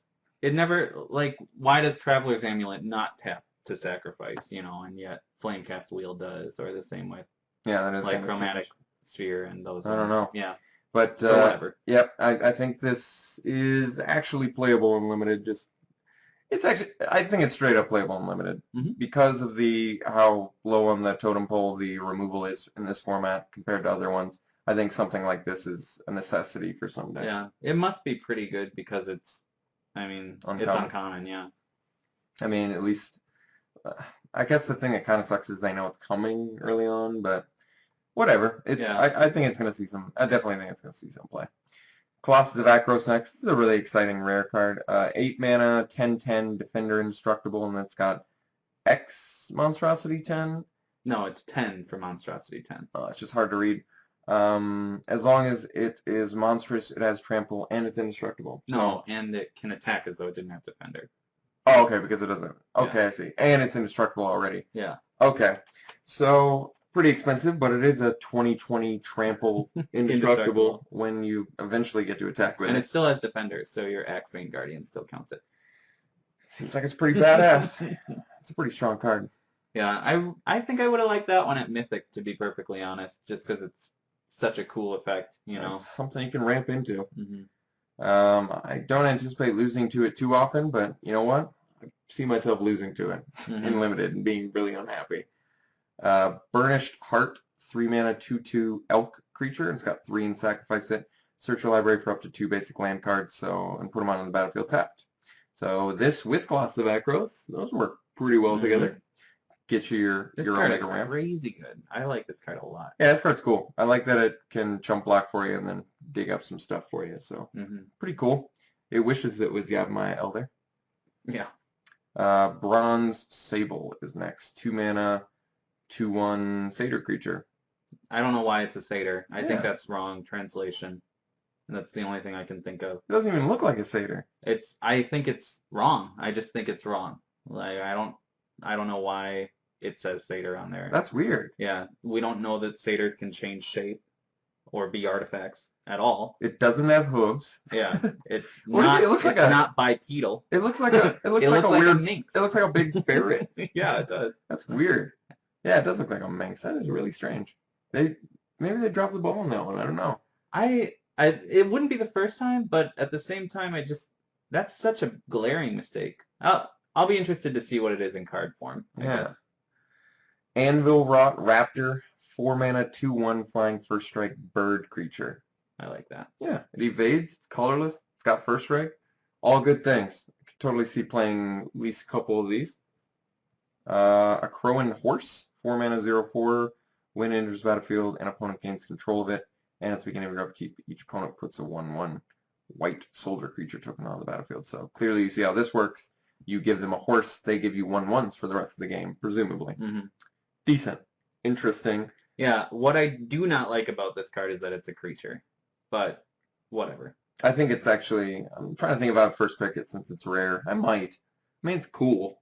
It's a little bit slow, but I do like that I feel like if you build a deck that's very resilient, then this could be amazing. You can really just be gaining creatures every turn at your initial cost, Mhm. and you're only giving them a 0/4 blocker, so it's not that amazing.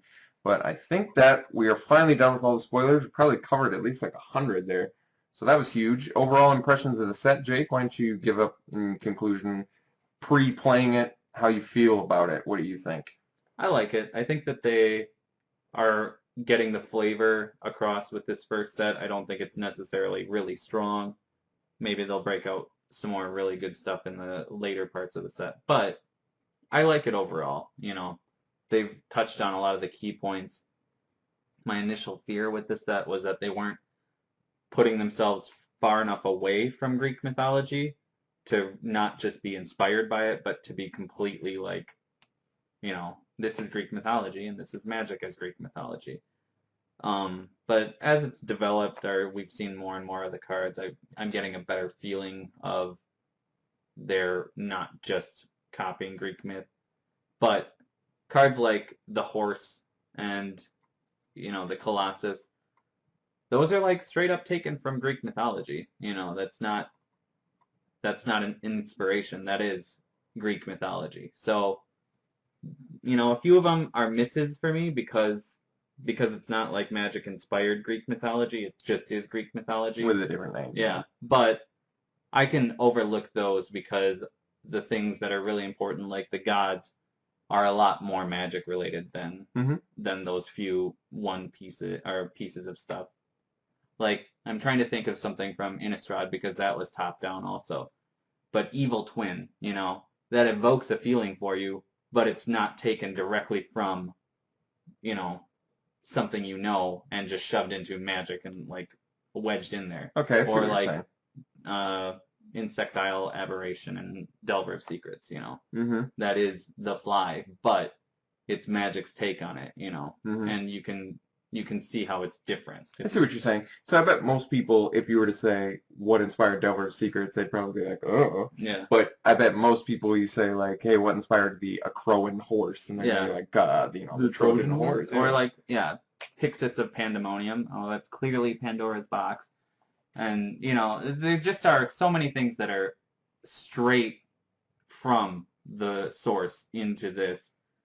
Well, not so many. I should say there are really 3 that I can see right now. But a lot of the colored stuff, you know, the spells and things that they have to make magic themed are done well. And the enchantments and all that, and the bestow, all of that's done well in my opinion. But there were a few misses just because of how direct the comparisons are. Well, I'm excited to see the archetypes for Limited. I'm always anxious to dive right into that and see what happens. So we'll see if it's a rampy format, if it's potential to do aggro, maybe something in between. I'm excited we'll get it all figured out. Get this into Constructed too. Yeah.